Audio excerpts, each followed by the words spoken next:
Behind the Shades.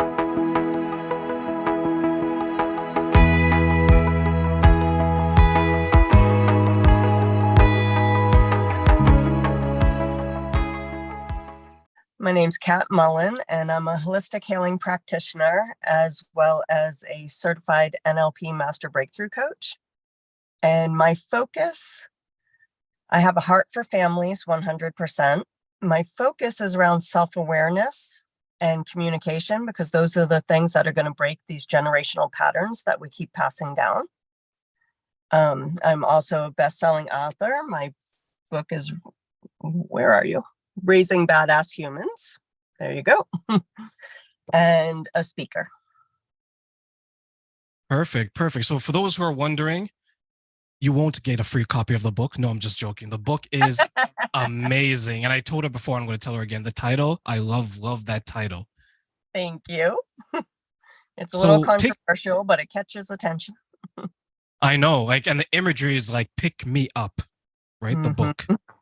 Very warm colors. So tell us, how did you start this journey of wanting to assist parents in this way? And what pushed you to say, hey, let's figure this out. Let's figure this out, because there isn't a manual for being a parent, but I want to pay it forward and help parents who are looking for assistance. So I struggled for many years to get pregnant. And, I assumed that once I finally did, it would just be like, oh, life is wonderful. Even though I had 13 nieces and nephews, and I knew it's hard to be a parent, you don't know until you're really in the thick of it. And then I had 2, and then I had 3, and it just gets harder and harder. And all these generational patterns that had been handed down to me that I thought I had dealt with really started coming out. Nothing will bring you back to those patterns like being a mom. When you're overtired, stressed out, have 1,000 things to do every day, and every moment you're pulled in every direction. All of a sudden I was screaming at little children, and I couldn't believe it. I was like, this is not the mom I'm supposed to be. I'm supposed to be the mom doing yoga and meditating with my children, and everything's beautiful. And instead I'm screaming at them to get them out the door, and finding myself literally in a fetal position on the floor crying because I had so much guilt over it all.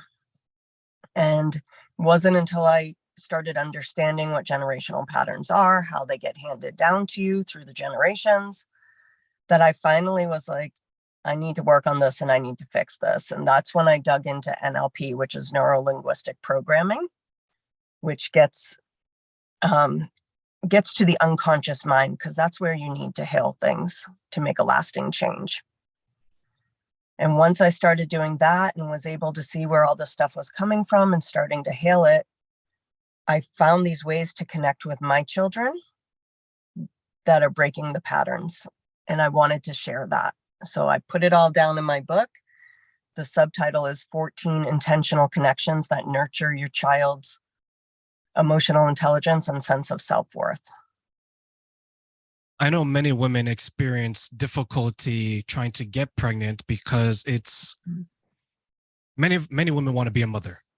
Yes. Right. And they want to be the best mother that they can be. Absolutely. But I think in general, that is something that they want to be mom number one. Yeah. I don't think any mom or dad goes into her saying, you know what, I'm going to try my best, but I know I'm going to be a jackass. Yeah, I'm going to suck at this. Yeah. If I lose them, if they die, they die. Right. I don't think anyone has that kind of conversation. But I hope not too. But one thing that I will say is it's like marriage. It's like dating, even though it's different. There's so many self-help books, but there isn't really one that can fit every single person. So when you were navigating your journey, where were you pulling your inspiration, your direction from? Because you started off trying to get pregnant, trying to figure it out. And now you're like, hey, I think I can actually pass down some wisdom to break the generational trauma and experiences that many of us have. A lot of my inspiration comes from my sister. I'm the youngest of 7. My sister, who's 7 years older than me, passed away at the age of 45 because she literally drank herself to death. Because we come from a generation of you don't talk about something if it's uncomfortable. Traumas happen to you and you shove them down. And she was never allowed to express the things that were so painful for her. And she hid it so well. She would walk into a room and she would have the brightest smile out of anyone in the room. She had the loudest laugh.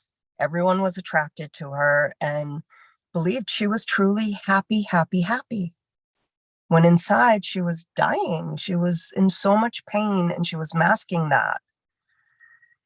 And when I started noticing these patterns after I had my children, and I started noticing my kids were starting to take on mine and my husband's behaviors. They started having depression. They started having anger management issues. They started people pleasing. That's when I was like, no, this can't happen anymore. Something really has to be done about this. And you just correlated it to dating. And it really is. One of my chapters in my book is called Date Your Kids, because it is so important to spend one-on-one time with them, especially when you have multiples. Because nothing grows their sense of self-worth like paying attention to them. And you take them just for a few hours, once a month is what I try and do. I take one out at a time. We maybe go to lunch, maybe we have a picnic, maybe we do a hike, maybe we go to a movie. I let them pick because what they're interested in, they need to know is important. So I make it all about them. That's when they start to feel comfortable. They start to share things that are going on in their life and we can talk about it. And it really, really grows their emotional intelligence.